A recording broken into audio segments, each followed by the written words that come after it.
Ние това си говорихме, че там в момента, в който кацнеш, най-вероятно ти се отваря третото око. Но не е ли? Не е точно така. Смятам, че голяма степен е вродено това. И това се доразвива, или си такъв човек, или не си такъв човек, да. Всичко останало е маркетинг и реклама, специално за Бали. Абсолютно. Да.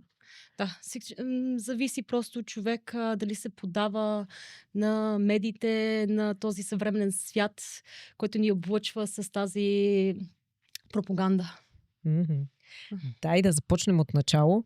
Твоята история е толкова интересна, че трябва някакъв, може би, ред да вкараме поне от това как така се случи ти да израснеш в Щатите, после да се върнеш, после да живееш в Бали, след това да изберете всъщност да се върнете с децата в България. И то именно в България, което за много хора е наобратно. Мечтите са им да излязат от тук, докато ти избираш наобратно. Целият този път, първо, накратко, как се случи въобще за теб? За САЩ първо да говорим, да. Сега, моите родители, ни оставиха мен и брат ми да живеем при баба ни и дядо ми, още като бях бебе на годинка и половина.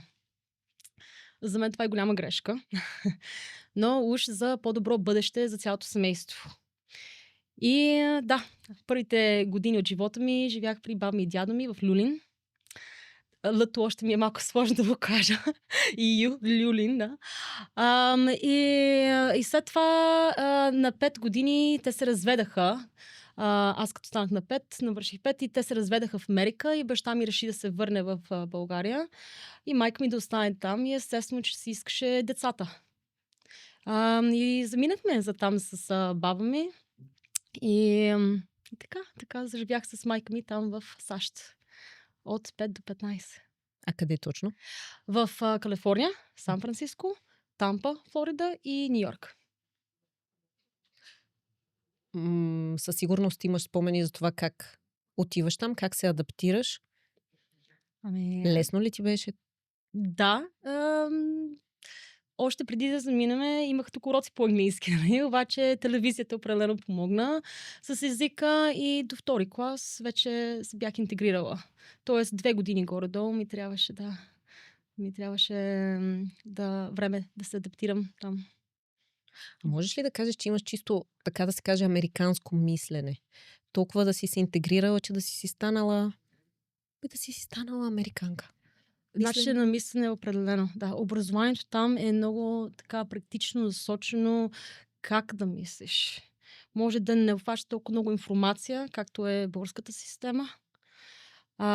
И всъщност мои колеги от университета от Софийския са ми оказали, виждат голяма разлика в начин на мислене моя, как възприемам информация, как я преработвам.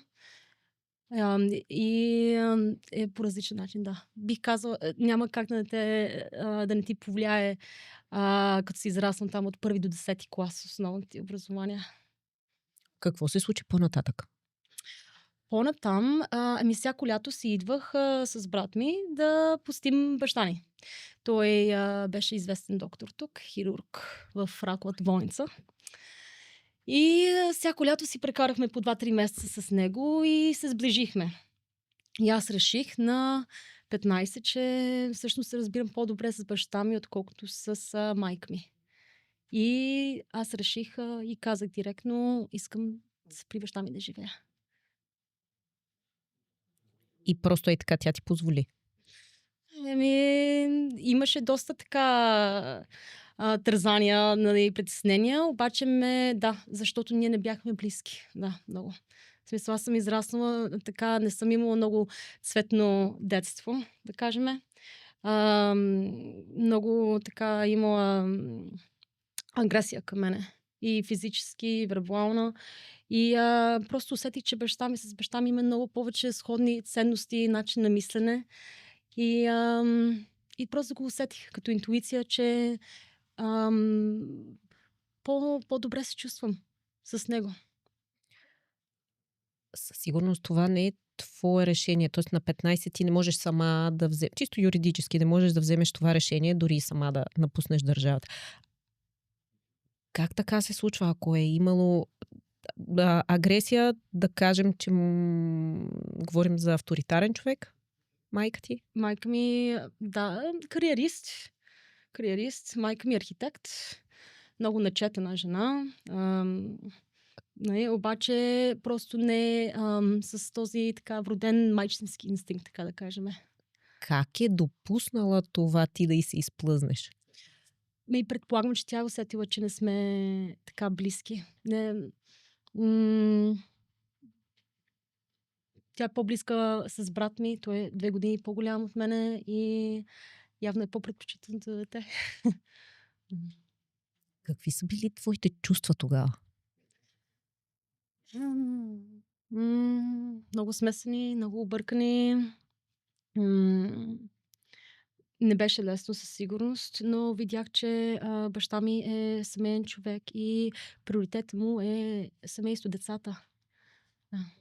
И просто усетих още на 14,5, че искам, нали, да се преместа обратно, защото за мен не е околната среда, дали си в Америка, не е място, не е локацията, а е с кой живееш. Да. За мен това е най-ценното нещо. Как се чувстваш, нали, в дома ти, като се прибереш, дали имаш топлина в къщи, дали имаш любов. И това беше тук. Да. Имало е моменти, баща ми е бил с пациенти в къщи, в кабинета му и ме вижда как се прибирам от училище, нали, като се прибрах от САЩ. Нещо не съм била в настроение и ме вижда и казвам на пациента: извинявай, сега ще се върна. И ме избира мене над работата си. Нали, такива моменти, нали, няма как да не ти се отразят на нея. Когато идваш, предполагам, че влизаш в някоя гимназия. Тук? Да, в Първо СОУ, Пенчо Славейков, в центъра. Добре, а тази втора адаптация, как ти се отрази? Много сложно. Културен шок. Културен шок, определено. Първо българския език ми беше доста слаб. Май до ден днешен малко ми е слабичък. Но баща ми ме записа на 6-часни урока. И по цял ден, нали, и на училище, и на уроци, и на спорт. И просто лека по лека да свикна тук, нали, да се адаптирам. То не е само начин на мислене, то и чувство за хумор е различно тук, нали, лавчетата, така, културното наследство, начин на мислене е тотално различно, нали, от САЩ. И да, отнеми известно време да свикна. А ти беше ли готова за това всъщност или изведнъж ти се стовари като някаква нова реалност? Би ме изненадало много, ако ми кажеш, че на 14 си имала яснота, че да, ще ми бъде трудно, да, най-вероятно, нали, какво означава да загубя средата си? Имала ли си тази яснота? Не. Просто така усещах, че се чувствам, имам safety zone с баща ми, нали, усещах безопасност, нали, там. Усещах комфорт и чистота. Просто усещах, че той ми е като ангел-пазител и ме спаси, нали, от този физически бой, агресия и вербално и само нали, всички тези травми, които съм минала. И не съм мислила за средата, за всичко друго, просто съм мислила за вкъщи как се чувствам. И все пак се удари в това. Да, все пак се удари в това. Как? Тоест, какво се преживява? Всички говорим за това колко е важно по време на пубертета да има среда доверена, това дете, освен родителите си, да има и други, примерно, авторитети, дали ще са треньори, дали ще са доверени учители, нали, една подкрепяща среда. Много е важно каква е средата, другите тинейджери, кои ще са. А ти попадаш в нищото. Да. Тук първото нещо, като забелязах тогава, защото все пак имам спомен, нали, бях на 15, сега съм на 37. И както сега, като се върнахме от Бали преди половин година, също нещо първото нещо, което забелязвам е този индивидуализъм. Че хората някакси няма уединение, ли се казва, така да са заедно, unitedness. Мгм, мгм. Не са задружни толкова. Да. Това е нещо, което има огромна разлика с САЩ и с Бали, още повече даже. Да, е, това ми беше, защото аз, окей, ходих си на училище от 10-ти клас втория срок до 12-ти в кварталното училище в центъра и винаги с доброта съм подхождала към всички. И въпреки това има завист,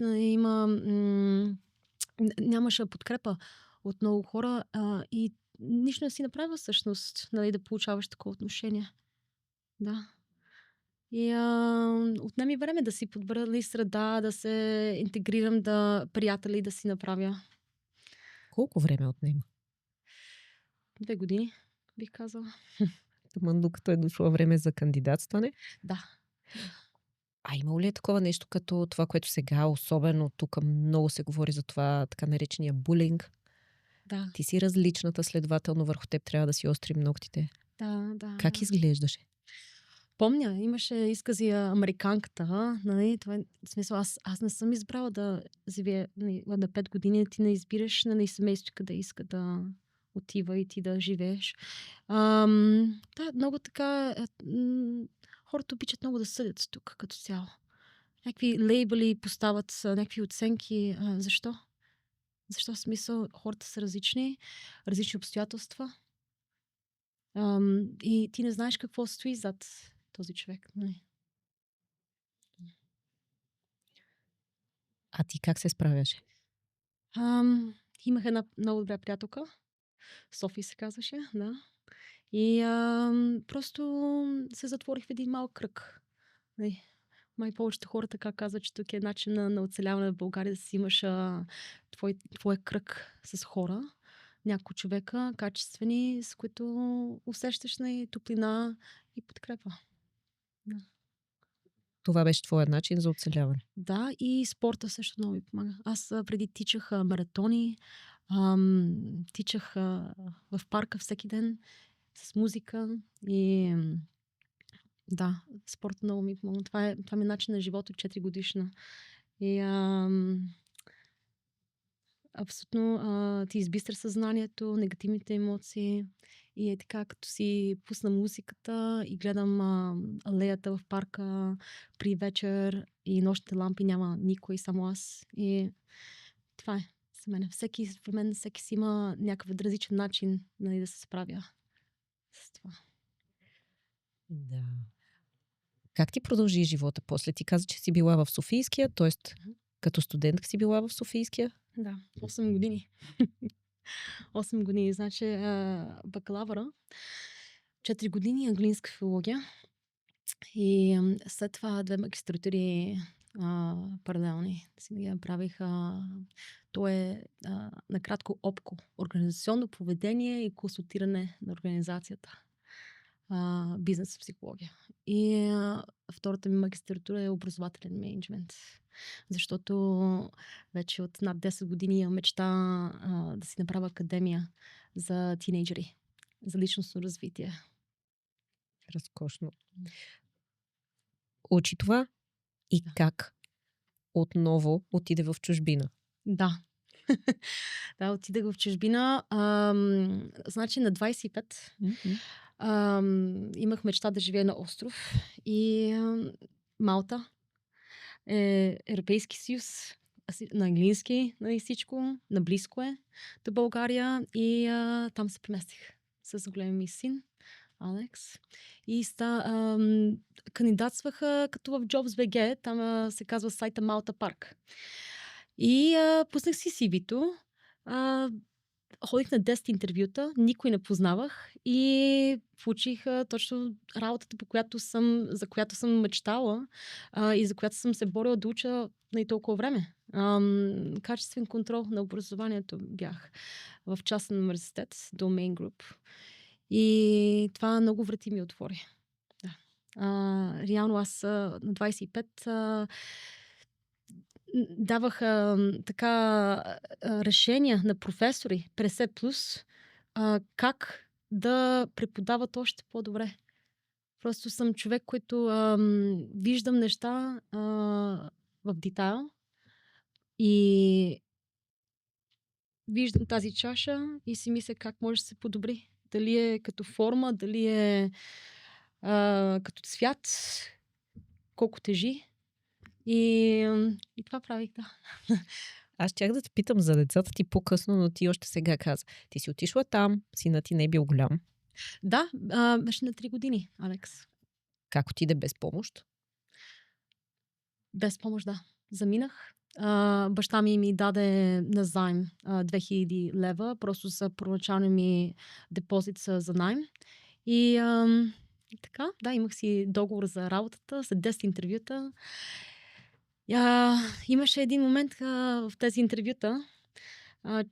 Влезнах в една агенция за подбор на персонал, нали, на хора, headhunting, и още влизането на вратата, собственика, Робърт, ме посочи и казва: ти си лайф коуч.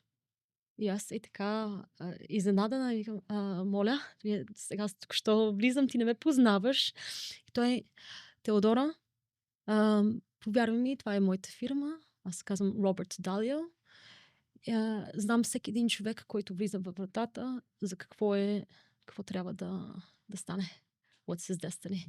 И няма как да не ми направи впечатление това, защото това се повтаря често в живота ми. И много хора са ми го казали също. И се слушам. И се вглеждаш в тези patterns, тези повторения. Знаеш ли, давам си сметка за нашето мислене. Мислех, че ще ми кажеш, че той ти е казал: ти си с дете и ще ни пречиш. Със сигурност знаеш за това, че много хора се чудят дали да изберат семейството, дами специално, дали да изберат да станат майки или да продължат да търсят професионалното си развитие, защото много често дори в професионален план им казват: не, ако имаш деца, ти вече не си добър работник. Да.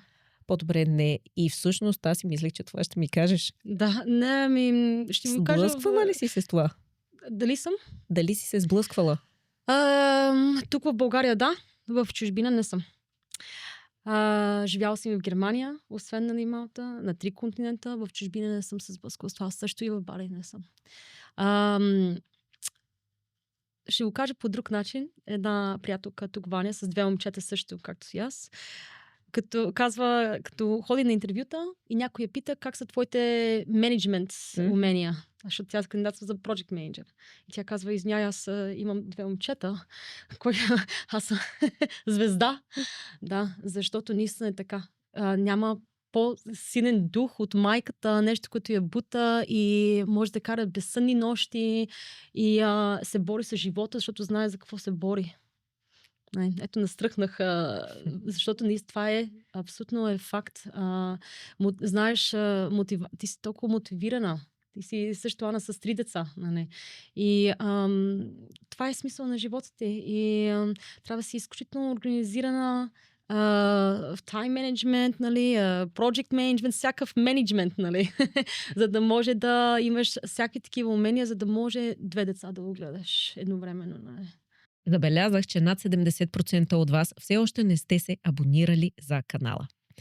Да се абонирате е абсолютно безплатно, отнема само 2 секунди и ви гарантира, че ще гледате всеки наш клип на време.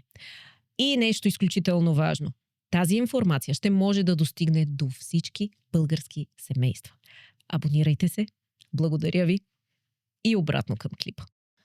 Защо тогава толкова много управители на фирми? Аз съм го чувала от доста големи компании, също го има. Видим ли хора с семейство, отиват на последно място. Да. Защо е? Защото първо, майчеството тук е дълго време. Нали, даже задава въпрос още преди да има деца, на колко е жената, нали, дали ще ражда скоро. На 29 още няма дете, значи да си направим сметка, че тук до 2-3 години може би ще има дете, нали, ще иска. И реално 2 години трябва работодателя да плаща, нали, през това време, докато жената не работи, нали, служителката. Само че това зависи, според мен, до човека. до мотивацията и е двупосочно. Нали. Ако човека вярва в същата визия като работодател, като фирмата, визията, мисията, ценностите, абсолютно си има мотивация. Да. И даже дали е по време на майчеството, пак ще работи, ако трябва и през нощта. И аз мятам същото, но да, може би личната връзка и личния разговор е нещото, което би отличило. Защото неминуемо е така. Да, толкова много истории има, нали, най-големите постижения се правят от жената, когато вече е майка, защото разбираш, че всичко можеш да правиш. И че до момента просто сме се лигавили и вече нямаш спирачки. И в същото време, обаче, работната среда слага тези спирачки. Да. И да, много жени са, за съжаление, в ролята на жертва на обстоятелствата. Абсолютно. Аз даже понякога чисто ги виждам как са им отрязани крилата. И вече те губят вяра в себе си. Но може би разговора още преди да си излязла по майчинство е нещото, което ще промени. Да. Как продължава твоята история? Ти как отиваш на Бали? Как се появява второто ти дете? Да. Моите две момчета са от двама различни бащи. И с втория ми партньор в живота. Всъщност той ме предложи. Повечето хора мислят, че аз съм му предложила, защото аз съм по-така international и съм пътувала и в 45 държави вече съм пътувала и съм живяла на 3 континента. А всъщност е обратното. Той след значи 2021 някъде той ми предложи, защото една седмица си беше сам, си направи като silent retreat, сам си беше със себе си, с мисля си, след един велик ден и първото нещо, което ми предложи е, искаш ли да ходим в Бали да живееме. Ние бяхме там аз бях бременна в 3-я месец с сина ни Иван. Обиколихме целия остров с него и до година 2022 ми предложи и за 2 секунди взехме това решение. За 2 секунди, защото аз мога да си консултирам, да си работя онлайн. Той също може да си работи от дистанционно. И така много бързо взехме решението. Децата, Алекс, големия син, вече беше на колко сега, значи сега на 14 навърши, значи на 10 не е бил. И малкия беше на годинка и половина само. И за 2 месеца организирахме всичко. Това не е толкова лесен процес. Трябва да имаш правилните контакти там, не връзки, контакти. Не?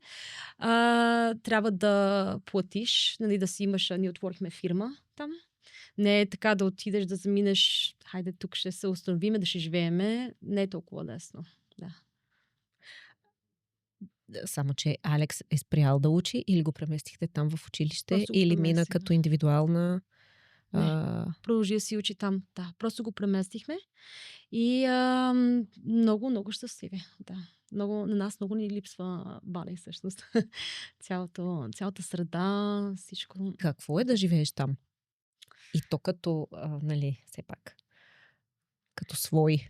Не си чужденец, не си турист за 2 седмици. Да. С всяка измината година там, защото ние общо 3 години живяхме. И малко ти се променя гледната точка. Така навлизаш повече в културата, в ежедневието, се сливаш с местните също, с другите чужденци, експати, които живеят там. И виждаш, че не е точно така, както изглежда, като бяхме на почивка 2021 година, нали, за 2 седмици. Много е различно. Първо ще кажа на всички българи изрично, че когато кажат, Бали е много ефтино, само билета е скъп до там, не е така. Така е само ако си на почивка с 2 седмици. Когато живееш там, има много скрити нали, неща, които трябва да плащаш. Например, на счетоводител, на адвокат, училището на децата, нали, което изобщо не е малка сума, защото те учат в частни училища по Кембридж системата на английски. Ти нямаш избор. трябва да ги плаща тези училища, защото иначе ще учат на бахаса, на индонезийски, нали, не могат да учат.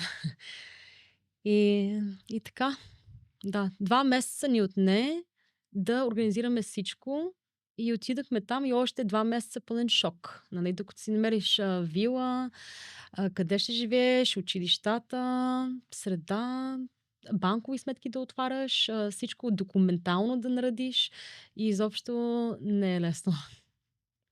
В това време появявала ли ти се някаква мисъл, абе, това май не беше правилното решение? Имало ли е нещо, което да те разклати? Да. След втората година имах такъв период, няколко месеца, и се оплаквах на партньора ми. Искам да се превърна в България, тук не ми харесва. Само, че пак е както по-рано. Сега говорихме с тебе, всичко е тук. Къде ти е фокуса? Върху А какво твоя се фокус фокусира? къде беше тогава? Ами, на мен много неща ми се случиха в личен план. Почина баща ми преди 2 години. След това починаха още 4 човека. И останах абсолютно сама. И баща ми беше най-близкият човек, нали, както си говорихме вече. И може би със сигурност това е било. Нали, това е било реално повлияло, нали, на фокуса ми да не е в положителната енергия, така да кажем. И следователно измислих, се породи моята методика в психологията, на което всеки ден уча хората 5Qs за баланс и за устойчивост. Защото искам да помогна на хората превентивно да са винаги в положителната си енергия. Колкото се може да се стремим към това и да не изпадат в състояние, в ниски състояния. Искаш да ми кажеш, че ти в този момент, който е бил труден за теб, тогава на Бали си решила, окей, аз сменям фокуса и ще започна това да правя. Точно така. Това го измислих след като почина баща ми, защото нещата, които аз преживях, се породи някаква защитна реакция. Как мога да се справя с това нещо? Как мога да се справя? Ние се разделихме сега с втори мъж там също преди 2 години. На Бали. Да, в Бали, да. Но сме си пак подкрепа. Ние добре се разбираме с него. Измести се в друга вила. Не, аз бях изцяло сама. 1 седмица децата при мене, 1 седмица при него. И това е точно 1 месец след като баща ми почина. И просто трябваше да измисля нещо, което ще ме държи здрава. Защото смятам, че е много тънка границата от това да си адекватен и да си неадекватен. Много е тънка границата и само човек, ако е изпаднал в такава ситуация, където нямаш гръб, ти си сам. Ти си сам в този свят, този живот. Няма на кой да се обадиш, да кажеш, моля те, децата ми са гладни, помогни ми. Тогава, повярвай ми, мисълта ти тече на 10 пъти по-бързо и на по-високи чистоти. Най-малко и не спиш. Обаче се поражда истината точно в трудните моменти, в лишенията, ограниченията. Преди няколко дни бях на лекция в НДК на Йордан Камджалов и на Тео Тодосиев. Невероятни хора, личности и абсолютно също нещо, все едно слушам себе си. Абсолютно също нещо. Това е тогава ставаш силен и разбираш какъв е смисъл на живота. Твоя смисъл какъв е? Ето това е единство, за което мечтая. Мечтая да хората всички да разберат, че ние сме едно. Ние сме сестри с тебе. Това ми е брат. Ето тук момчето, което снима. Ние сме всички едно. И с нищо не си подгребваме от този свят. Утре, нали, ще си ходиме, ще бъдем, нали, подгребани и с нищо не си отиваш материално и този модерен свят, който ни облъчва, че ти трябва кола, пари, дрехи. Няма никакво значение това. Всичко е, ето това е, което оставаш със себе си, човешките взаимоотношения всеки ден. И спомените за това. Да. Как се случва така, че си даваме сметка за това, само когато сме в труден момент а когато всичко ни е наред, наистина си мислим, то какво си мислим? То направо се вижда при някой, че сме се отлепили от земята и че сме си повярвали, и че всичко ние правим, ние сме страхотни, аз съм невероятен, аз това правя, онова правя. Вместо още тогава да си дадеш ясната представа, че не, трябва да си благодарен за това, което имаш. Да, да. Ами то малко е като будистката философия, нали, реално. Когато имаш ограничения и мъчение, нали, в кавички, тогава се развиваш. Трябва да си благодарен, защото точно в този момент ти се развиваш и ставаш благодарен за тези неща. Да, за всичко. И на всеки му идва в различен период в живота това. Може на някой от детството да му се е случило. Аз работя с такива хора, нали, където примерно си губят родителите още над 10 и виждаш как се отразява това, нали, през времето. И наистина точно тогава с страданието, в страдание се поражда благодарност, което е думата на Бали. Да, това е най-важното нещо за Бали. Говорейки за Бали, децата там, първо как се усещаха и как живяха твоите деца, но всъщност какво е отношението към децата там? Какви са нравите? Какво се очаква от един родител да прави или да не прави с децата си? Много е свободно там. Много е свободно. Тичат боси навсякъде. Няма ограничения. Не се притесняваш, нали, децата ти, ако са се нацапли с сладолец. Не е нужно. Може даже да ги съблечеш и по гащи да си тичат пак. Нали, няма никакъв проблем. Хората не се притесняват от това как повърхностните неща, нали, как изглеждат,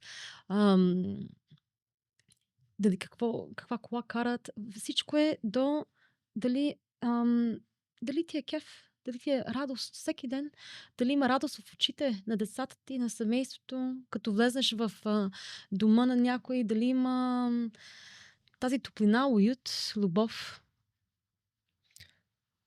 Има ли фокус върху това как се държи детето ти? Знаеш, че то го има, нали? Как добре ли е възпитано, не е ли? Аз свършил ли съм си работата като родител? Да. Да, смятам, че децата наистина са отражение на родителите, определено. Сигурна съм, че ти си съгласна. Но също така смятам, че характера е вродено нещо. 99% е чисто генетично и се доразвива качествата на личността с времето, зависимо от обстоятелствата, от родителите, от учителите, от другите деца. Хората там не съдят, приемат просто. Приемат. Важното е да си добър човек и децата ти, и ти също. Не? И затова винаги ми подаваха микрофона.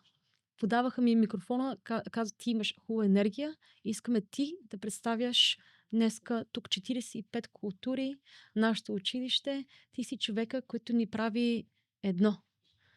И аз постоянно бях на сцена там. Постоянно В водих училищата ли? Не На само, децата? не само. Да, на всякакви такива retreats, нали, на събития, организирани отвори, семинари, лекции. Аз сама правих няколко retreats, нали, за баланс и за устойчивост, 5Qs. И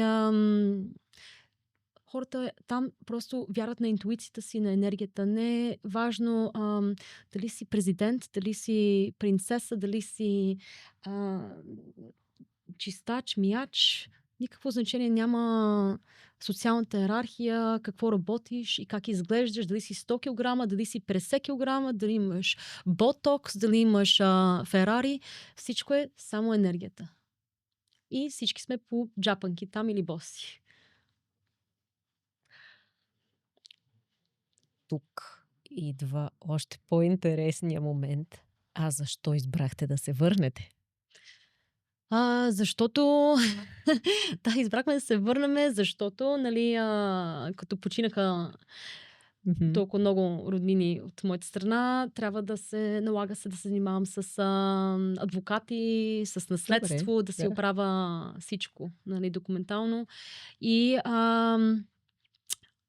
бащата на втория ми син, той пожела да се върне, защото фирмите са му тук и той се чувства по-добре тук. Първоначално заминахме с идеята, нали, той ми, нали, както казахме, че той им предложи, но Бали не е за всички. Не е за всеки.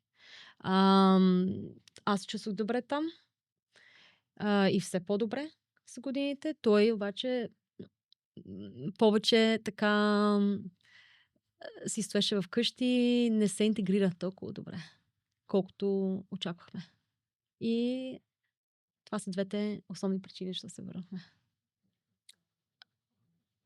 Какъв е проблемът ти да останеш? Например, особено ако виждаш, че за децата е по-добре. Да, абсолютно е по-добре.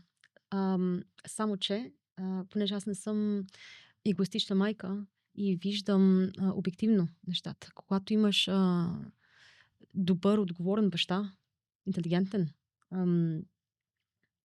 баща на децата ти, не съм егоист и да му кажа, ние ще стоим тук, ти ще пътуваш през няколко месеца, 17 часа в едната посока да си виждаш децата.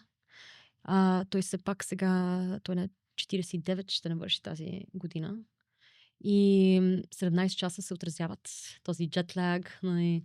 И затова, защото смятам, че децата ми имат нужда от баща. А той наистина е прекрасен баща. Няма как да не те попитам. При раздяла знаеш, че на хората им е много трудно да отделят своето преживяване като партньор от родителската си роля. И много често, всеки ден сме свидетели на това, много често хората прехвърлят тежеста на лошите отношения или там емоции, накърнени чувства върху децата и децата стават жертви, уръдия, разменна монета и какво ли не, просто защото родителите не могат да сложат граница. Mm-hmm. Много често не могат да сложат капак на егото си или на наранените си чувства. Да. А ти ми го каза така, с такава лекота. Сякаш това е най-лесното нещо на света. Каква е твоята рецепта за това? Не е леко. Обаче това е борба с егото, както ти каза. Това е, аз като чуя двама родители разделени с деца и като ми кажат, ние не се разбираме, почти всяка седмица ми се обаждат тук семейства и ме питат. И мъжа и жената ме питат каква е тайната, как такива хармонични взаимоотношения сте постигнали. И аз им казвам, всичко е до его. И двете страни трябва да разберат, че вие вече на преден план са децата, не сте вие. И децата трябва да виждат, че вие сте окей. Не пречи, нали, да не пречи изобщо да сте в добри отношения. Да бъдете човек над всичко. Да си благодарен, че от този човек ти имаш дете. И двупосочно, нали? И бащата да е благодарен, и майката да е благодарна. Нали? Това е. Как слагаш капак на егото? Как се случва? Хората казват, добре, но как? Аз правя всичко по силите си, но не ми се получава. Аз знам, че единия краткия отговор е отиди на лична терапия. Въпреки това много хора не го избират, смятат, че сами ще намерят начина. И имаш ли някаква подсказка за тези хора? Работа върху себе си. То е до самосъзнаване и израстване. Не, егото е едно, друго е цялостно ти като личност. Ето това да се върна на предната тема, че с нищо не си подгребваме на този свят. За какво изобщо хората трябва да имат изобщо негативни взаимоотношения? Не само най-вече даже с семейството ти, обаче аз не разбирам защо. Може би малко звучи като песничката Imagine на Джон Ленън, но наистина е така. Утре няма да сме тук и хората всъщност си вредят, вместо да си помагаме да имаме само положителна енергия между нас. Така да, обаче когато става въпрос за двойката, веднага идват. Той ме нарани така жестоко. Тя ме предаде. Да. изневери, как аз ще имам нормални отношения с жена, която ме е предала. И тогава точно това с родителството и детето е над всичко, това се губи. Ако Да. Compassion. Как беше compassion на състрадание състрадание? Точно ето по към същата кого? лекция на Йордан към Джов и Тео Тодосев. Също нещо ми казаха. И, абсолютно. Защото аз също съм била наранявана. Вербална агресия последните 2 години от нашите взаимоотношения. Затова се разделихме. И просто казах достатъчно. Не мога вече. Разделяме се, защото аз не искам в дома ми. Трябва да е уют, топлина, да има любов, да има смях, емоции, танци, пеене. За мен това е моята дефиниция за едно семейство. Когато спрат двама човека да са приятели, вече не сте семейство. Вече не сте семейство. Когато спре смехът и няма смях в един дом, не сте семейство. Вече не сте приятели. И за мен аз проявих, нали, емпатия, състрадание, разбрах, че всъщност мъжът, нали, партньора ми, всъщност тази вербална агресия, която проявява към мен и да ми нарича грозни имена и много ме е наранявал и съм плакала и не съм спала, имах и здравословни проблеми ми се появиха. Само по лекари ходих 2 години и проявявам разбиране, че всъщност има нещо зад това, нещо му се е случвало, нали, в неговия живот. Да стане така. Да. И затова си готова да го разбереш, да го Точно така. приемеш, да Точно. нямаш обида. Точно така, да. Да. Аз съм инициатора, даже до ден днешен искам, примерно на Коледа, искам да сме заедно. Ние сме едно. Благодарение на него имам, нали, прекрасен син, Иван. Той е приел големи син като свое и гледа абсолютно с равната любов, нали, към двамата, с много голяма любов. И той става всичко за тях. Не си ли се притеснявала, че ако има агресия към теб, ще има агресия и към децата? Следователно, по-правилното е да ги огранича от него. Неговото отношение е различно към мен, защото той си реално си отнасяше стреса от работата върху мене. И след това на следващия ден съжалявам, знаеш, че не съм прав, така. Обаче това като се случи, нали, човешко е някой нали, да сгреши, да сбърка. Човешко е също, още по-човешко е да простиш. Обаче веднъж, 2, 3 пъти, обаче като се случи 50 пъти годишно, т.е. нали, няма как. Това е едно на растението. Ако говориш също, нали, има такива експерименти на едно цвете, ако говориш отрицателни неща, негативни, то ще увехне. Нали? И аз увехнах, да. Само, че видях, че отношението му към децата е различно. И затова не си ги ограничила. Даже не Точно само така. това, ти си се пренесла. Вие всички заедно сте се пренесли, сменили сте още един път. Точно така, да. Да, тук сме, да. Една седмица пак продължаваме по същата, нали, схема. Една седмица деца са при мене, една при него и перфектно, много гладко се получава. Нямаме проблеми. Даже сядаме от време на време на вечеря с децата. Разчитаме един на друг, нали, ако нещо... Ето сега днеска ми писа да ходим на работен обяд, да ми даде съвети за моята работа, просперитет другата седмица. Много е важно тук да метнем една кавичка, нали, към всяка седмица, като ме питат, ми задават семейства как стигаме до такива взаимоотношения. Много е важно това, че аз съм самостоятелна. И той не ми дава пари. Той не ме издържа и това е изключително важно според мен да се обърна към много жени тук в България, да им кажа трябва да осъзнаеш, че ти си сам в този свят. Даже да имаш семейство, нали, ти си сам и трябва да се изправиш сам и си стъпил здраво на краката си. Да. И всъщност, да.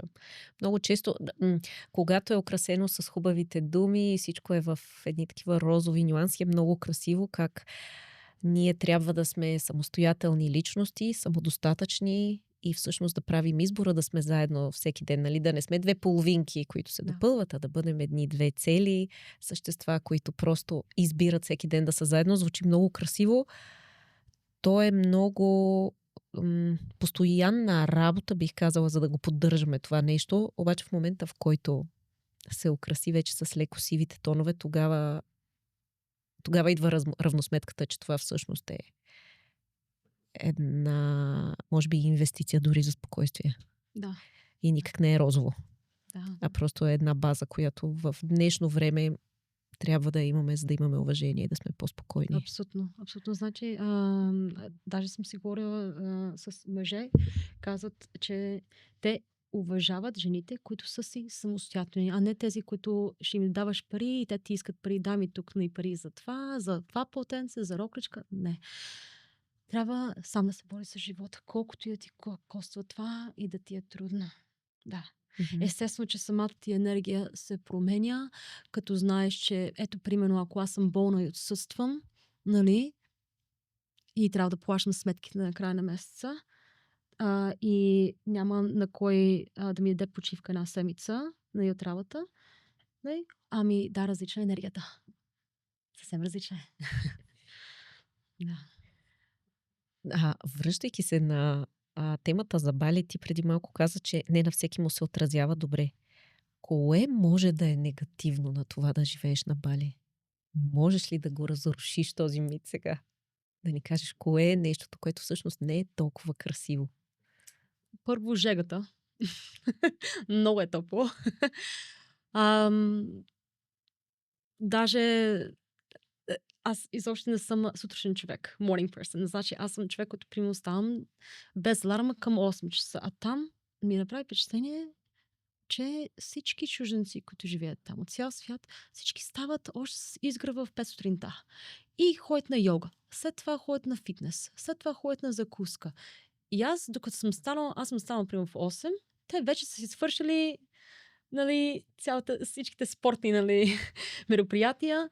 И след една година осъзнах всъщност, че това е начин да се справиш с жегата. Защото когато излезна в 9 и отвориш вратата, и то е като heat wave. То те удра жегата и ти е още по-топло през деня. И евентуално и аз станах morning person. И ставах и аз в 5:30. Да. Жегата е първото нещо. Аз съм по принцип с по-ниско кръвно и не ми се отразява жегата много добре. Представяш си, нали, на скутерчето ти, всички, нали, там си карат скутери и представяш си, нали, 5 минути в супер жега, 25 градуса, истинското усещане е примерно 42, с тази влага 85 градуса целогодишно и си на светофара и чакаш и слънце директно, нали, върху тебе, с каската, потен, целия, нали, просто не е да, не е приятно, само че има хора, които свикват с това. Второто нещо е логистиката.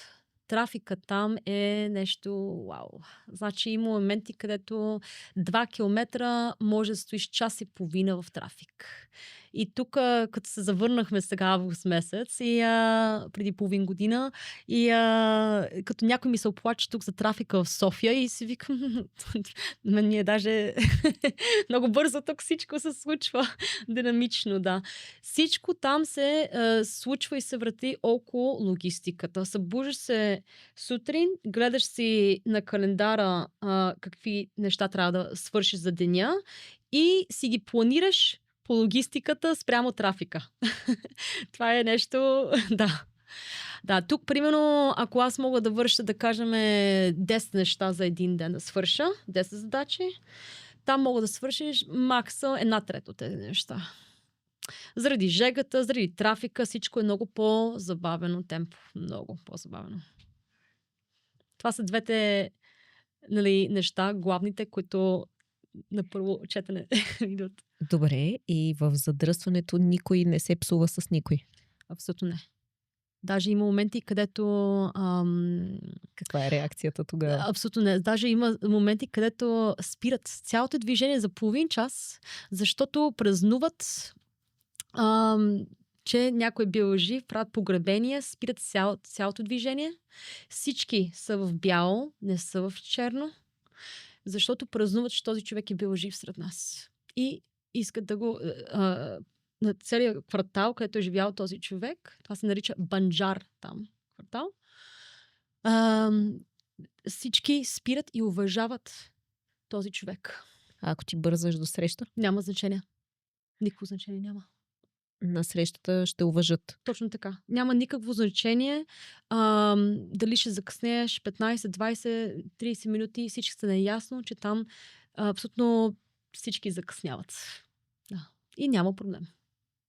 И няма лоши чувства. Не. Никакви Така е. лоши чувства. Да. Това са основните проблеми. Това ли ми казваш на Бали? Да, има и още. Но това са Какво, първите две неща, нали, които се сещам. Да. Какво друго? Има си корупция, определено. Да.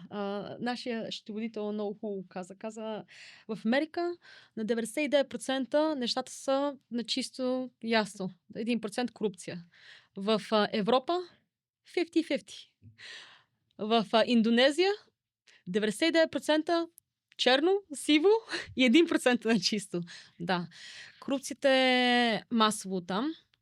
Например, плащаш найм на вила. Там не е на месец. По принцип даваш предварително за 1 година, за 2 години напред. След като ти изтече договора, те виждат, че ти имаш тази финансова възможност и естествено ще си го поскъпват минимум двойно повече, примерно. Пробват се постоянно. Да. И така. Ако имаш 5 лева повече, ще пробват пак да ти ги вземат. Да. И просто това е изморително да живееш по този начин, че постоянно трябва да внимаваш кой какво взима, какво прави. Ето, аз имах 4 човека персонал вкъщи. Човек, който чисти басейна, градинар, жена, която ми гледа децата и жена, която чисти, домакиня. И трябва да се притесняваш, че ако оставиш тук, примерно, някой бижу, може някой ти го вземе, нали? Или оставиш 10 евро, пак може да ти го вземе. Може ли да рови? Да. Абсолютно всичко е възможно. Възможно. Да. А има ли нещо такова, че щом си чужденец, значи си канарче, касичка? Която сега така се чувстваш време, да. Така се чувстваш. Да, малко... още един пример. Имах уроци по сърф.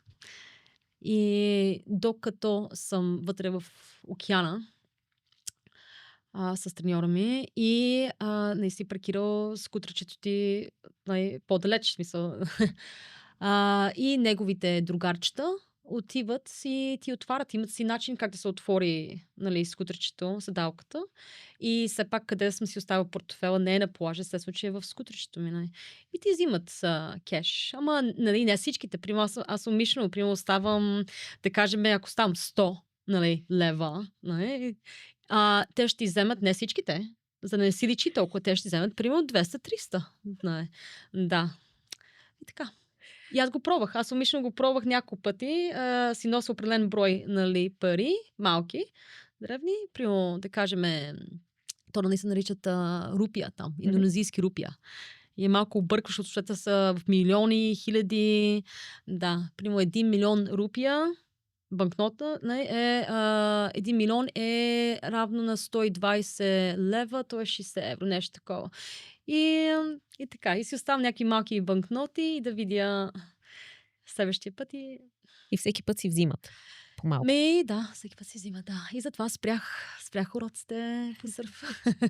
Да. А това отношение има ли го между балийци към балийци? Или е само към чужденци? Да, има го. Аз съм човек, когато пътувам, особено като живея там, се сливам с местните и много ми е интересно да разбера повече за тяхната култура. И да, пробва да се цакат в самите отношения, в самото семейство даже. Да.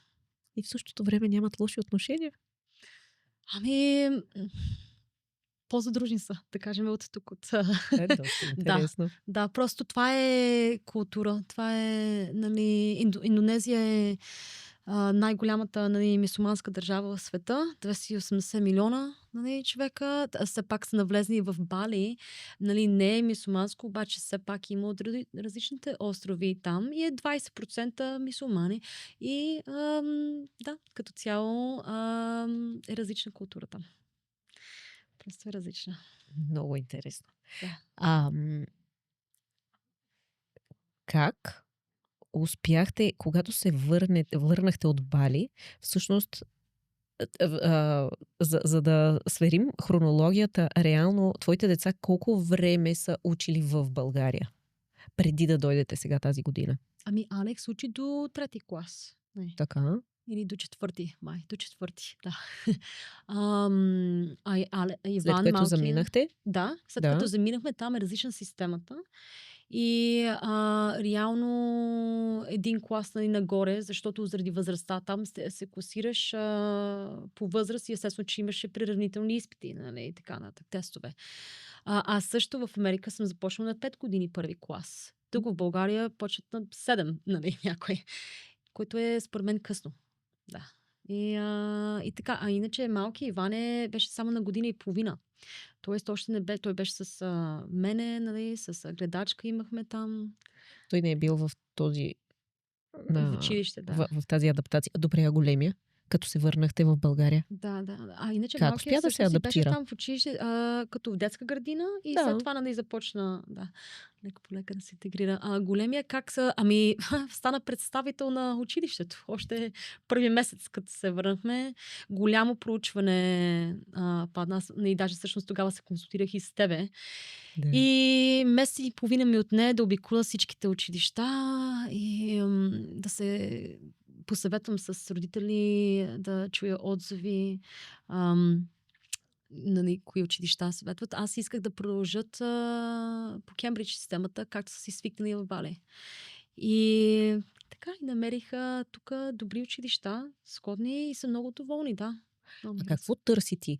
Тоест, търси да е нещо по-близо до свободата или да бъде по-структурирано? Като имаш толкова богат опит и си видяла толкова много различни и култури, но със сигурност и учебни програми, според теб, кое работи и ти какво търси сега за децата тук? Аз търся това, което смятам, че е най-важно за образователна институция, за училище, е ако могат да накарат децата да мислят. Как да мислят? Да се задават въпроса защо. Брейнсторминг, да могат да мислят, а не толкова много информация да ги натрупват. Джулиус Сизър, Шекспир, да цитират поеми и така нататък. По-отворено мислене, по-прочупено, да могат децата да са хора на света. Да. Не е нужно да знаеш задълбочено, нали, историята на България, на света. Не е нужно да знаеш в подробности, да сме тук, нали, майстори на колата и на радиото, да можеш да оправиш всичко, както, нали, от всичко да разбираш. Нали. Всеки българин тук всичко разбира. Нужно е да знаеш как да мислиш и да подходиш нещо. Смяташ ли, че тук и в училищата, които си намерила и може би в нравите, дори бих казала на учителите, дали това се случва успешно? Защото ние си носим нашия менталитет и народопсихология и те неминуемо дават отражение. Аз виждам голям напредък тук в България. Преди Бали и сега. Тоест в рамките на 3 години и половина виждам, че тук наистина стават по-добре нещата. И не само в училищата, като цяло. И начин на мислене, много чужденци са навлезли тук да живеят също, виждам. Много събития, хората така искат нещо повече, нали, и виждам самосъзнаването е на по-високо ниво от преди. Като цяло, като народ, което много ме радва. И все повече ми харесва тук да живея. Да. И в училищата, да ти договоря на въпроса,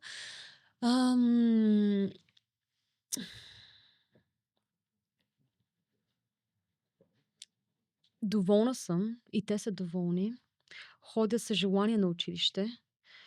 Ам, и виждам, че и извън училищата има много инициативи тук в България, нови и нови, и все повече навлизат, които да развиват децата не само в изкуствен интелект, AI и не само в този модерен свят, а също и личностно развитие, нали, което всъщност беше основата в Бали.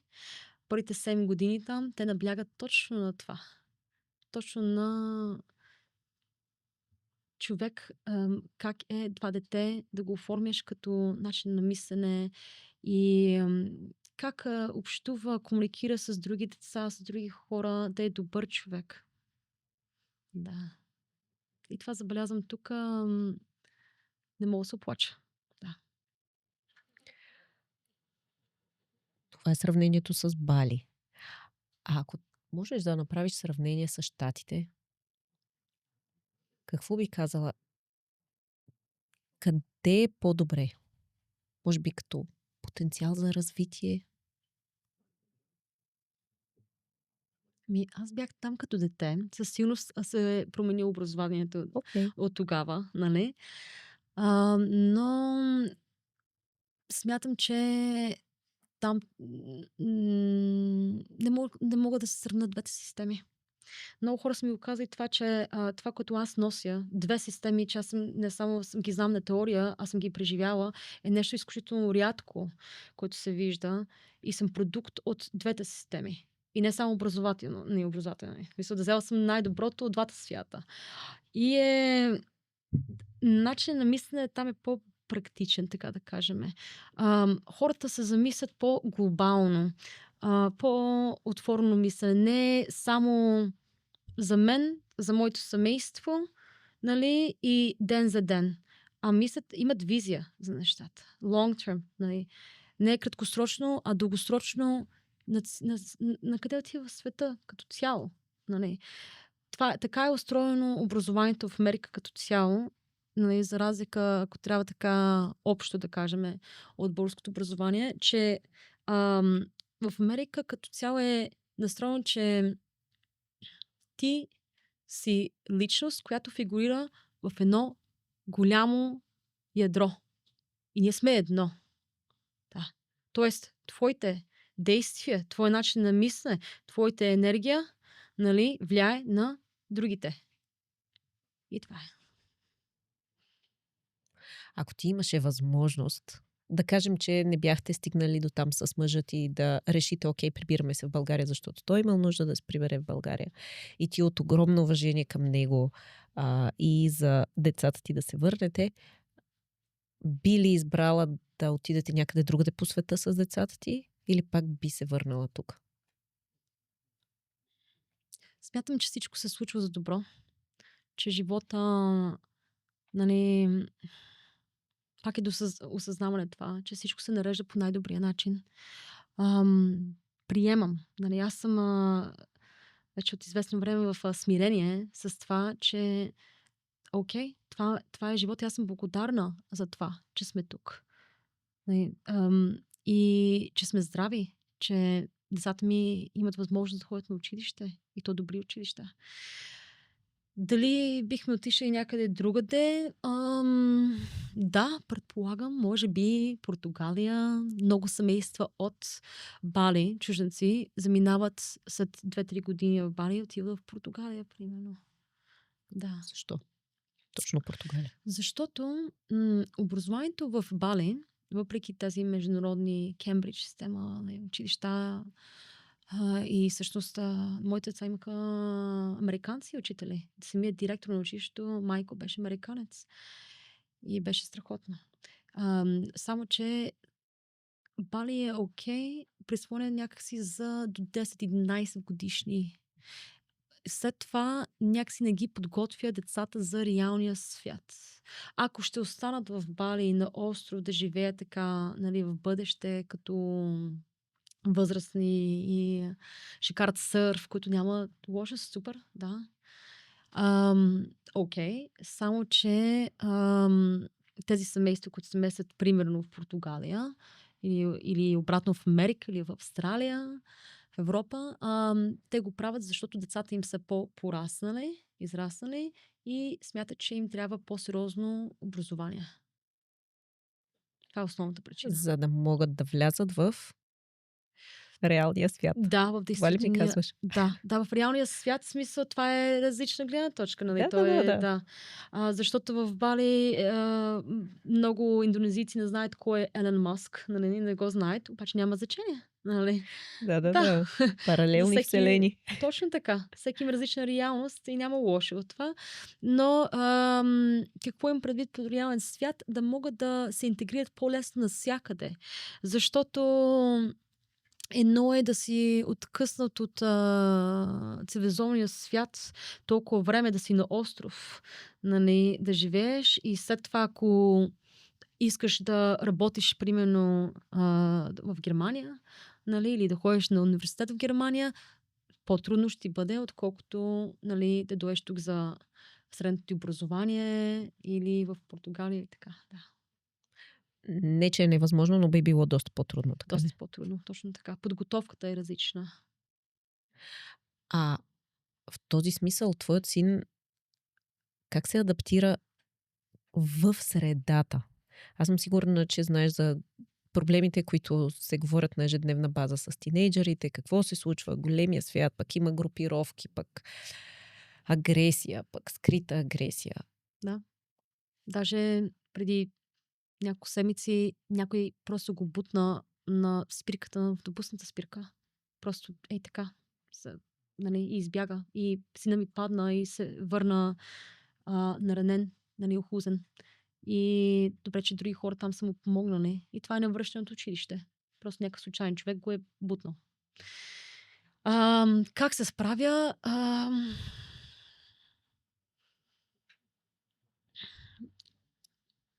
Смятам, че много добре се справят. Наистина. Те са много адаптивни.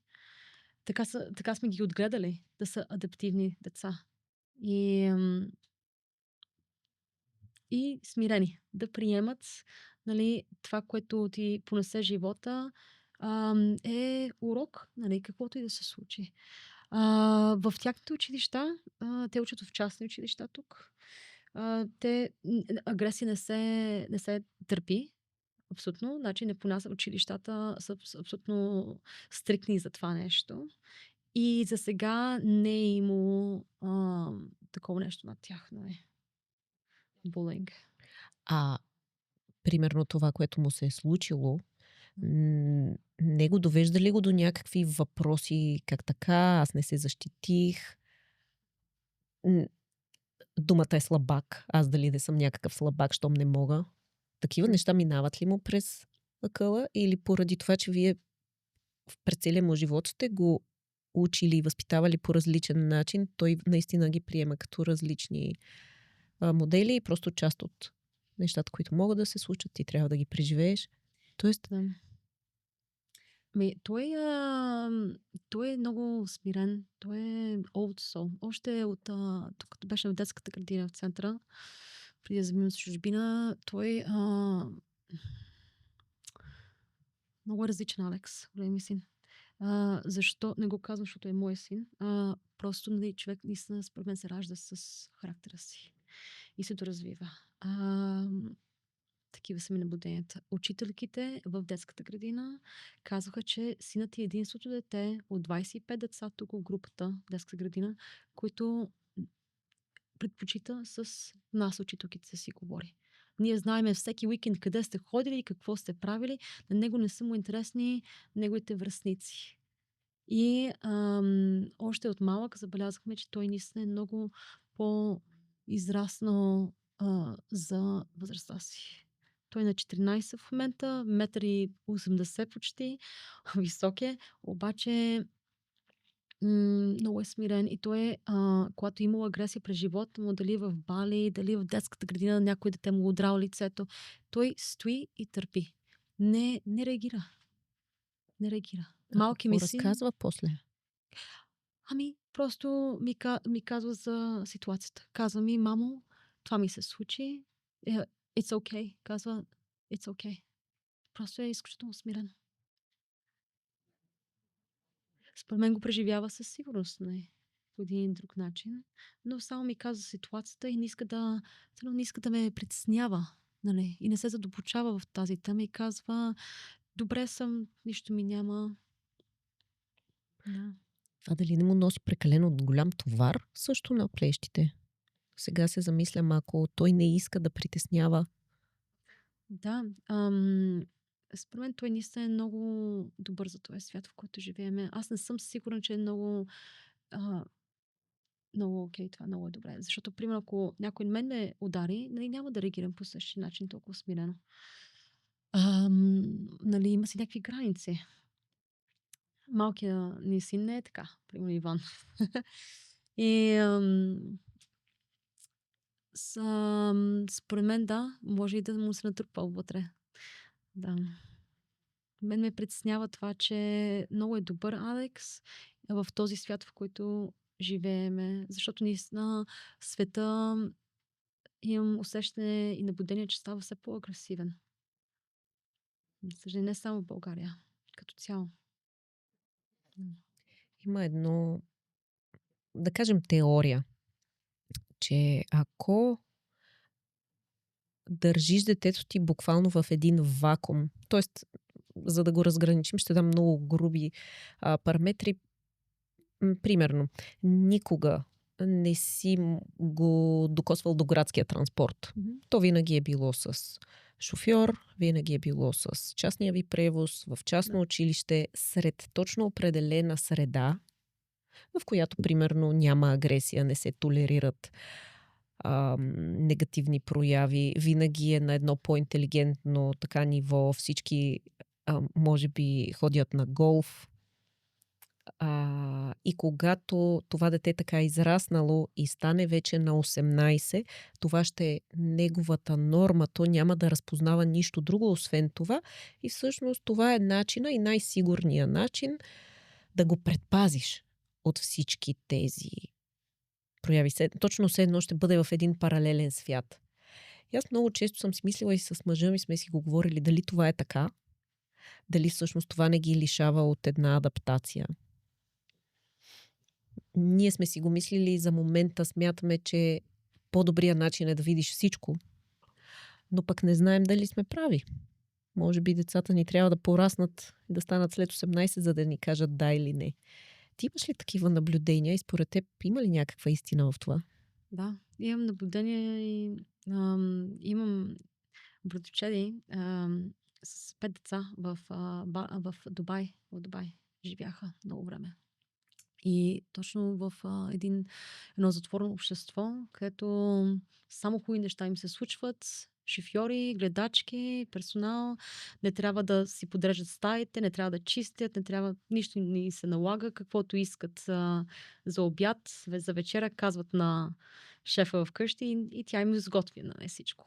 И те реално живеят в един балон, което е абсолютно не, смисъл, не е моя реален свят, нали? Така да кажем. И когато, нали, ако някой ден се падне от високо и се спука този балон, какво се случва? Аз също съм разсъждала на тази тема, както и вие. И това е друга причина, защо, нали, семейства се местят също от Бали, когато децата малко повече израснат, нали, над 10 години, примерно, годишни. Защото именно да са не само академично по-подготвени, както говорихме, а също да са малко в по-естествена среда, да виждат всичко. Да не е само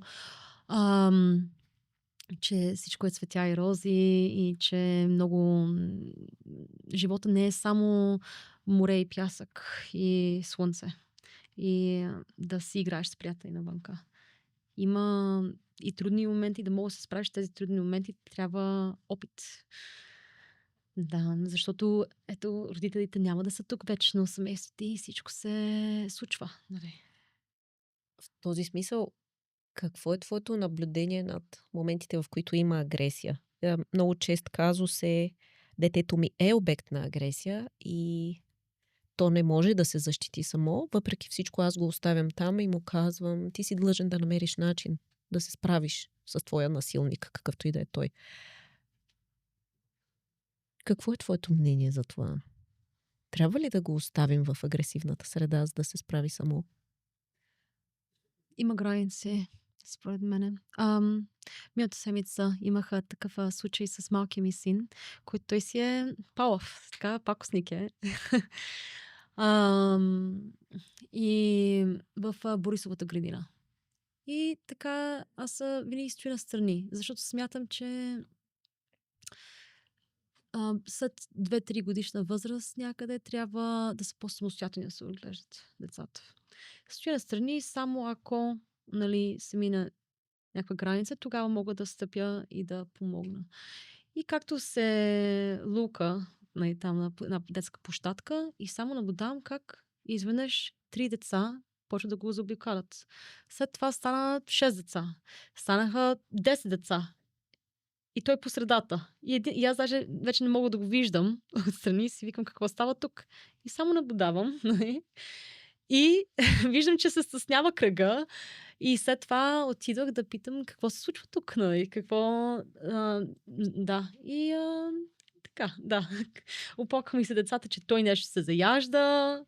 И така. Според мен всичко е баланс с мярка.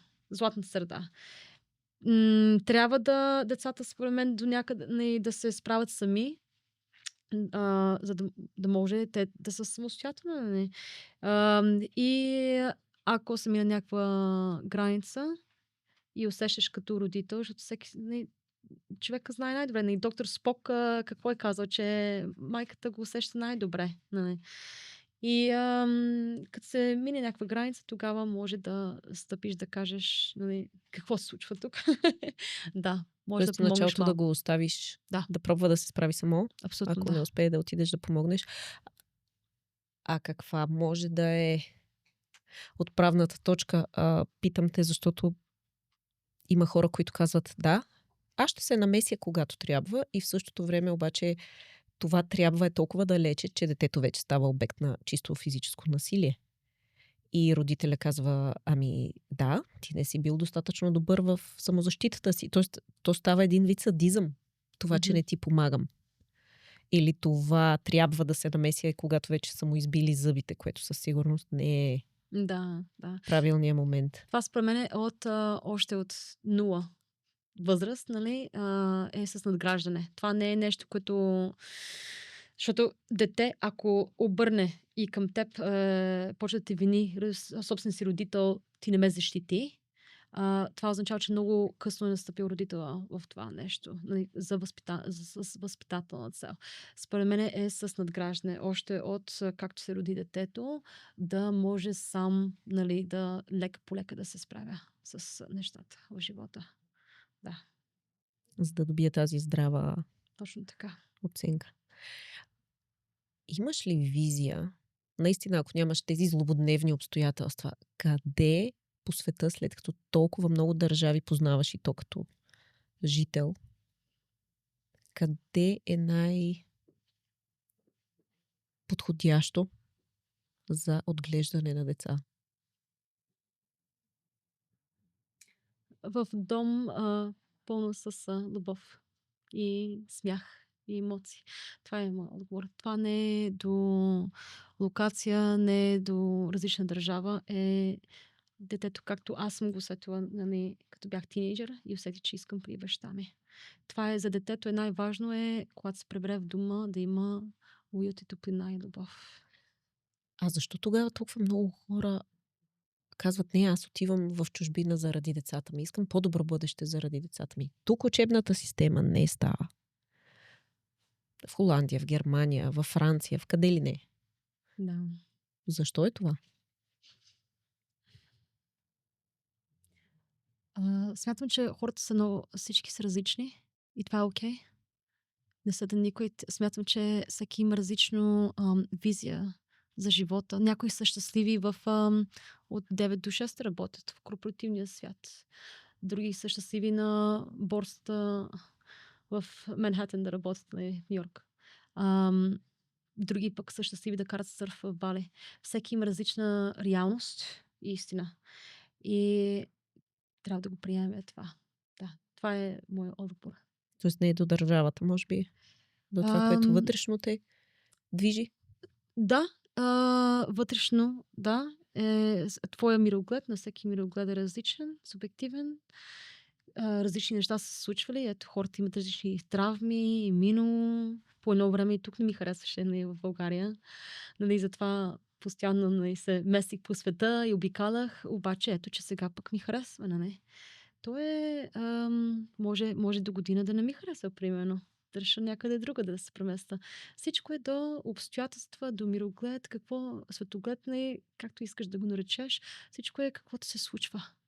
Да.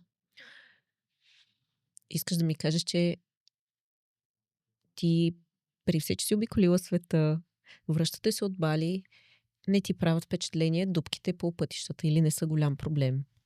Не е голям проблем управлението. Не е чак толкова голям проблем, примерно, законите или по-скоро незаконността. Мгм. Това ли ми казваш? Да, това казвам. За мен не е проблем. Всъщност всички ме питат как се справям с институциите, с бюрокрацията. Ами прекрасно се справям. Защото е самата енергия, която носиш. Ако ти си с нагласа, влезнеш там, примерно в полицейското, нали, да си подновиш личната карта, примерно, или паспорта, или отиваш до КАТ и си намусен и отиваш с нагласата, това са някакви задръсани лелки там, цял ден ще ми отнеме. Ами да, същата реакция ще имаш от среща. Пък аз нямам никакви проблеми с авторитети. Насякъде, ето, полицията ме спря преди 2 седмици. Ние се сприятелихме. Даже се снимахме заедно. Да, губиха ме, че пресичам булеварда. Те си абсолютно прави. И си признавам грешката. По едно време, след половин час ми се извиняваха, че ме губиха даже. Вика, ти си толкова готин човек, че съжаляваме, че трябва да те губиме даже, госпожице. Да. Просто всичко е до твоята нагласа. Дупките не ми правят впечатление, защото в Бали бяха много по-големи дупки. Да. Там просто последните 3 години в Бали се преземих. Едно преземяване, humbling. Ти ставаш просто смирен човек там. И виждаш, по-мръсно е там. Тук, всичко е въпрос на това хората да спрат да се оплакват тук. Прави впечатление още от началото, като се върнахме август, че хората тук, защо не те пускат да минеш в другата лента? Това е нещо, което е, нали, аз пускам, всички пускам всеки ден да минат. И пешеходци, нали, и другите коли. Защото ако аз дали ще ги пусна и ще стигна буквално 2 или 3 секунди, няколко секунди по-късно и, нали, това се отразява, нали, като ги пуснат тях, смятам, че след няколко минути те ще пуснат следващия човек, нали, пред тях. Това се отразява. В Бали го наричат това kindness boomerang. Това е, нали, от един човек на друг, на трети, на четвърти и всъщност това е, ние сме едно енергийно поле. Едно сме. Мога да ти дам обратна връзка. Аз не мисля, че е заради това, че аз бързам и закъснявам и затова не те пускам. А то е защото аз в момента съм в силнията позиция, ти зависиш от мен и за това няма да те пусна. Да. За да бъда аз по-силния. Смятам, че това е част от нашата народопсихология. Не смятам. Аз съм сигурна и съм го наблюдавала и като че ли ни харесва. Харесва ни. Да. И то не само на българите, бих казала, на всички балканци. А ти носиш ли го? Ти имаш ли тази част от народопсихологията ни? В крайна сметка, колкото си била в чужбина, толкова си и тук. Да, така е. Така е, наистина. 17 години в чужбина, Да. тук, нали, аз сега съм на 37. Имаш Значи... ли го това? Аз съм сега. Ти зависиш от мен. То по-скоро е това. Ти зависиш от мен. И заради това ще ти покажа, че аз съм по-силния. Да, кой е. Аз се фокусирам върху това да взема, да поема и да взема най-добрите черти от различните култури. А кои са добрите черти всъщност на Тук. българите? Между другото, партньора ми каза, преди да се върнем от Балито, каза: Теди, ти си просто с прекалено пречупено мислене за Балканите, не само за България. Това е, нали, проблемът и тук просто хората няма да разберат. Да. Кои са добрите черти? М.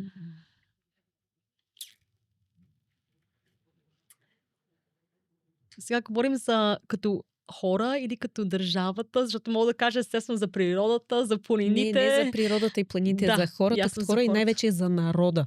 Да. Защото той Ам, носи своето. Намирам хора и съм заобиколена с такива хора с човещина. Да, има тази човечност, човешко отношение, автентичност. Смятам, че тук средното ниво, средният българин е изключително интелигентен, природно интелигентни сме като народ. И има много потенциал в нас. Ам, и да, просто зависи с какви хора си заобиколен и просто гледам, нали, да се фокусирам върху най-доброто в хората.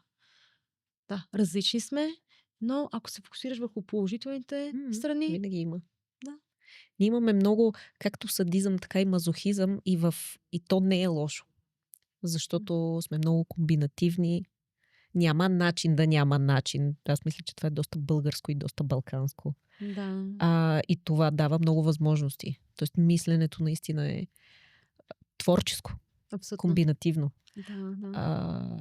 Добре, а кои са другите черти, които си взела от всичко чуждестранно, което си поела като опит? Благодарност, нали, както си говорихме. Смирение. Да приемеш, да имаш толерантност. It's okay. Ако някой ето сега ме засича някой, добре, няма да им бипкам. Нали? Приемеш го това. Нали? Човека нещо изнервя, нещо се е случило това преди това. Нали?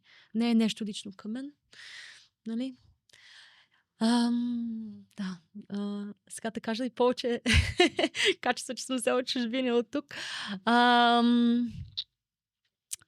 Да, това са основните качества и цялостно това пречупено мислене, нали, което бащата на децата ми каза. Нали. Пречупено мислене, че реално виждаш една ситуация, нещо се случи и го виждаш от различни гледни точки, от различни перспективи. Не е само това, което е видимо физическото, не е това само първоначалното, което усещаш, което преживяваш, а просто, нали, малко е така, оставаш сам със себе си, мислиш още 10 секунди, една минута и виждаш едно нещо, го приемаш от различни гледни точки. А ти можеш ли да кажеш как го правиш?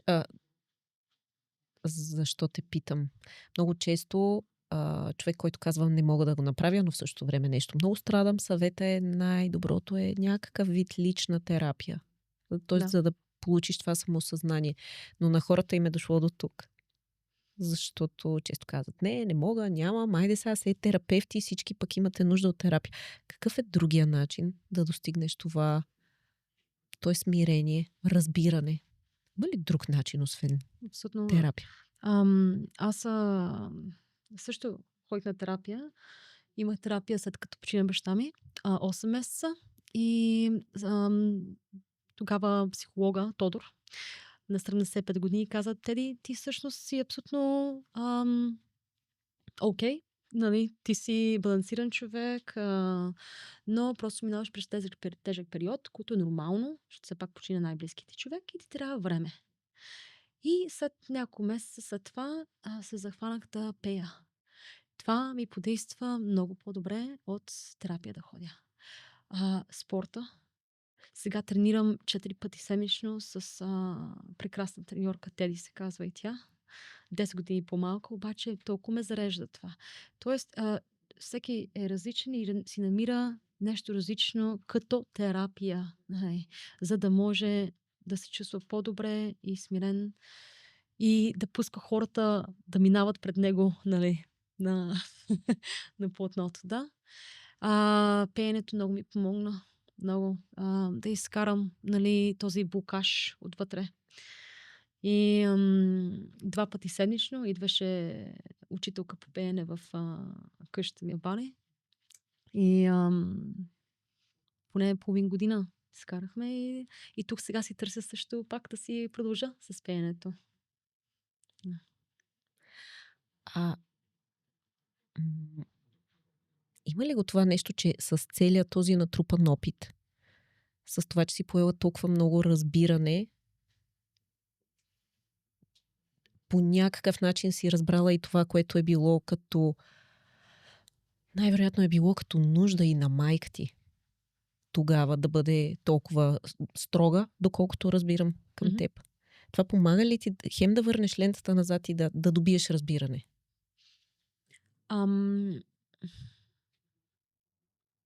Може ли да повториш въпроса? Интересното ми е, нека да започна оттам, за да ти го разкажа, може би за да ме разбереш. Много хора казват, да, аз съм еди какъв си, аз съм коуч, аз съм не знам какъв. В същото време казват, ние имаме сложни отношения, дали ще е с родителя ми, дали ще е с някой близък. И става ясно, че макар и да са получили много разбирания, знания за това как се подреждат отношенията, все още не са добили яснота защо именно този близък човек е действал по начина, по който е действал. При теб как беше и ти добили яснота за нейното отношение? Да. За мен, да, би казал, че придобих яснота, но за мен имам си критерия за хората като цяло, не само към майка ми, а за всеки един човек. Едно е да игнорираш, нали, негативизма, който всички имаме проблеми, всичко се случва. Нали, тя също е била под домашно насилие като малка, като дете. Дали, следователно го изкара върху мене, след това като тя стане родител. Но критерията ми е има една граница и ако я минеш, такива хора няма около себе си не държа. Защото границата за мен е едно е, ето, аз да я игнорирам в момента, нали?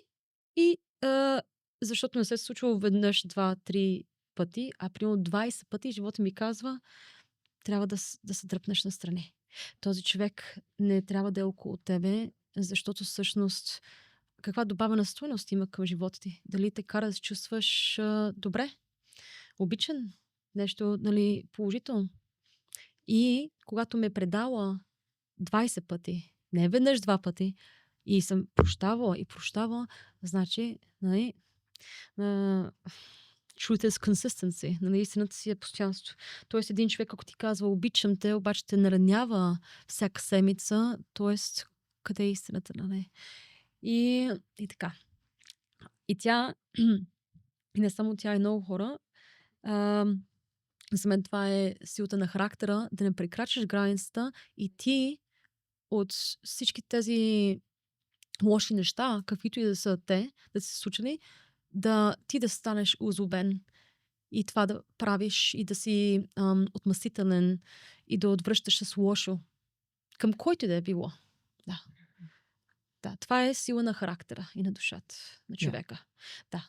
Защото има хора като мен, които съм проявила силата и да се изправя сама и приемам фактите, приемам, че съм била под агресия много през живота ми, приемам, че съм имала какви ли не травми и здравословни проблеми заради тези неща, които са ми случили. Много неща са ми се случили и съм сама в този свят, обаче аз излъчвам топлина и имам любов и към тебе, и към тук, нали, момчетата, които сега в момента ни снимат, и към всички. И към човека на улицата, който ми бипка и не ми дава път. Окей, приемам. Защото това като излъчиш и мисълта ти в живота е да станеш като един лъч светлина. Mm-hmm. И приемеш. Mm-hmm. Не искам да звуча като майка Тереза, нали, в никакъв случай, обаче за мен това е истината. Хората, ако се стремим към това, да сме силни и да се подобриме всеки ден, Нали. Това е. Аз чувам и това да бъдем все едно един филтър. Точно така. Мгм. Точно. Което е тази сила, за която говориш, нали? Смятам, че в този филтър, да бъдем филтър, има и голяма доза отговорност. Точно така. Лична отговорност и осъзнатост. Да. За много неща ми даде ясен отговор, за други много се замислих. Да ти кажа честно, много ти благодаря, да. Определено ми разчупи представите за това кой защо търси отговори в чужбина или се връща в България и нищо не е в един свят. Точно така. Всичко е относително. Нали, това е думата в психологията, нали, като учих в свийския. Relative. Относително. Всеки нещо е различно. Няма една истина. Няма да. Няма. И няма смисъл дори да я търсим, тая универсална истина и универсални решения. Да. Изключително много благодаря И за аз. гостуването, за това, че беше тук. И си казваме до нови срещи. Да, до нови срещи. Мгм. Благодаря. Супер.